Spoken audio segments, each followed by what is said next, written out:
Hi guys, Mark here. Well, I thought I'd better show you my recently new purchase. This is my current only motorbike that I possess at the moment. You know me, I do change my bikes pretty much every year.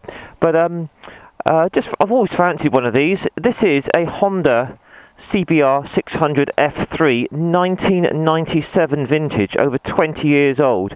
And this is kind of like, this is my heyday for bikes. When I was in my 20s, these came out. I didn't get one in those days, and I've always sort of liked the look of these. This particular model, the F3, is the last of the carburetted models before it went to the F4i in 1999, I believe.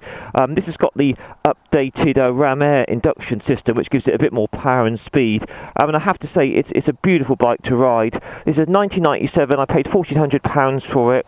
It's done a quite high 61,000 miles, if you can see that in there, but it rides like an absolute gem. It's like it's done 10,000 miles. It's so smooth, powerful, it's comfortable. I'm really impressed with it. I went and saw it. I took it for a test ride, instantly fell in love with it, and I had to get it.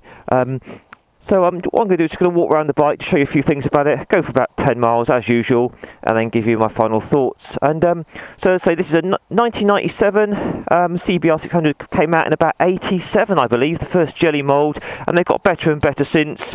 It's pretty much always won the 600 group tests. The CBR 600 always seems to win the tests because it's got the best balance of power, comfort, cornering.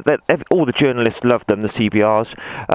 This one makes a fantastic growl from the airbox. It's very un-Honda-like. Normally Hondas are quite quiet and subdued. This one really does growl up from the airbox. If ever you've ridden like a Kawasaki Ninja, it sounds very much like that. I was really surprised.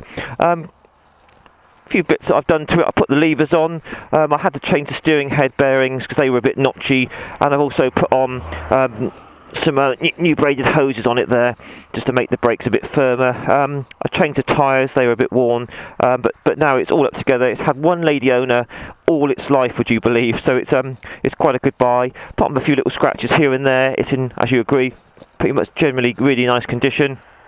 It's a really, really nice sports bike, nice comfortable seat. The clip-ons are on top of the top yoke, so it's not that race replica right down low position. It's very comfortable. Excuse me, you could easily sort of go touring on this. Aftermarket exhaust, which is luckily not too loud. Really nice generous seat, nice comfortable position. Really, really a lovely bike. Nice handy centre stand. Good old-fashioned fuel tap for those that remember those, and we've got a choke. This being a carburetted bike, that's quite novel as well. But anyway, let's hop on her, and I'll show you how she goes. As I say, I've just wanted one of these for quite a lot of years, and I just saw it come up in the paper, and I thought I'd go and have a look at that, and it was everything I wanted. So there we go. So 61,000 miles, and the engine's still bulletproof, so it just proves, don't worry too much about high miles on a bike. If it's Honda, it's going to last as long as it's been serviced well.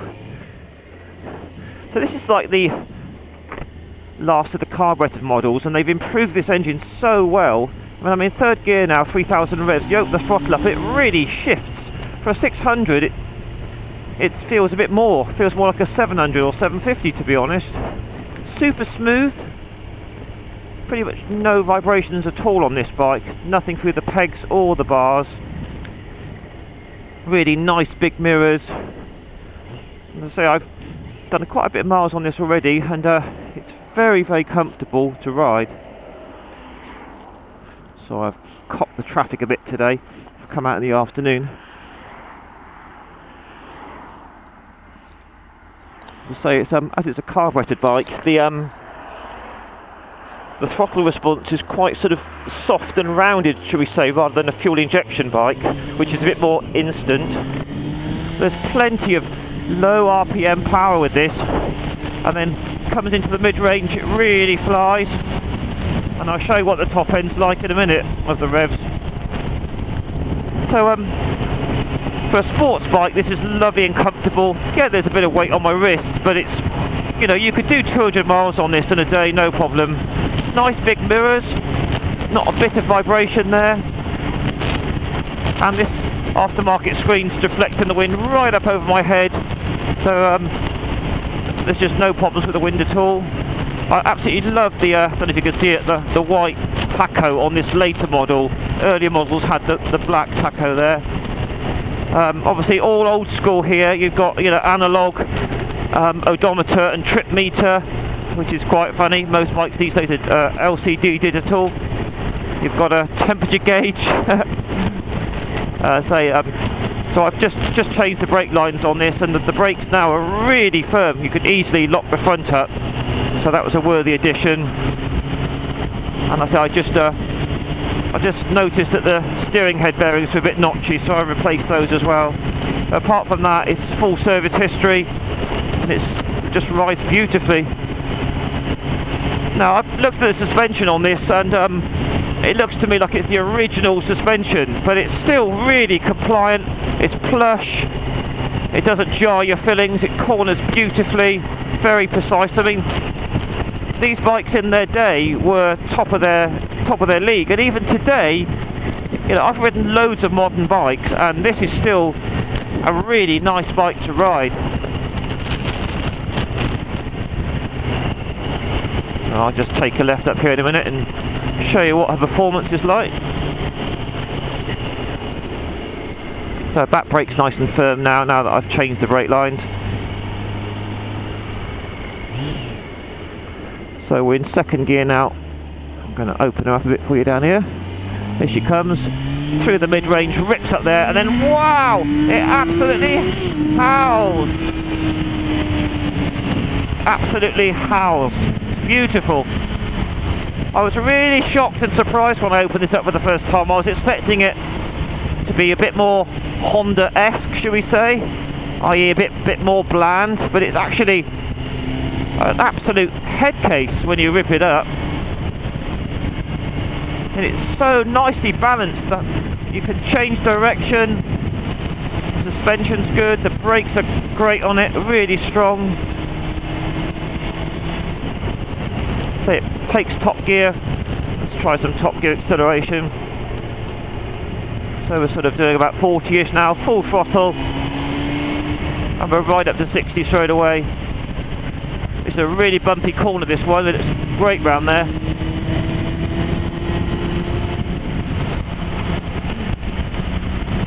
So being a 600, you do have to sort of dance on the gearbox a bit, but there's no lack of performance. You know, even by today's standards, if you haven't got much money and you want something which is fun and reliable, have a look at these. They're really good. I say I paid £1,400 for this, and it's a heck of a lot of motorbike. These are quoted at about 95 horsepower at the rear wheel, and it feels very fit. It's pretty much every bit of that, I would say. So the riding position's comfy, the seat's really plush. My legs are bent back a bit, but again, it's not uncomfortable on the knees. And on these sort of CBRs, you've got this lovely enclosed fairing where your legs go right in. I've got a really good view of the road behind me. Let's just slow this right down to 30 and just show you what she goes like in top gear. So that's top gear, 30, 2,500 revs, smooth as silk, no flat spots, nothing, absolutely perfect Honda fueling. They've got it so right with this bike. Full throttle now, 40, 50, and there's 60, the limit, legal limit. So yeah, it's engine wise, it's an absolute gem. The handling is fab. You know, you could do a track day on this even today, it would put a smile on your face. So we're actually riding through Dorset at the moment. I say Swanage is over that direction, and Bournemouth and Poole's over to the left, about 10 miles away. But yeah, I'm really pleased with this bike. I've done about 500 miles on it now, and I'll keep it for a year, but you know me, I'll probably have something different in a years from now.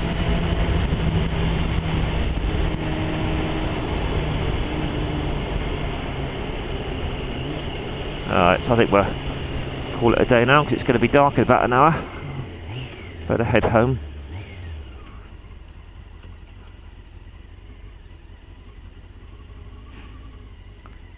So there we go, guys. A lot of fun for £1,400. What do you think about that?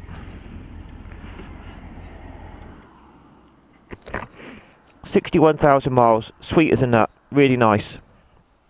Nice cockpit, nice big 20 odd litre fuel tank. It's not a heavy bike, brakes are great, riding position's lovely. You know, I don't mind sports bikes where your wrists are right down low, but I kind of prefer this really. This reminds me of a Blackbird that I had years ago, not a Blackbird, but a Blackbird motorcycle, and it's very, very comfortable. So there she is. Can't go wrong really for that sort of money.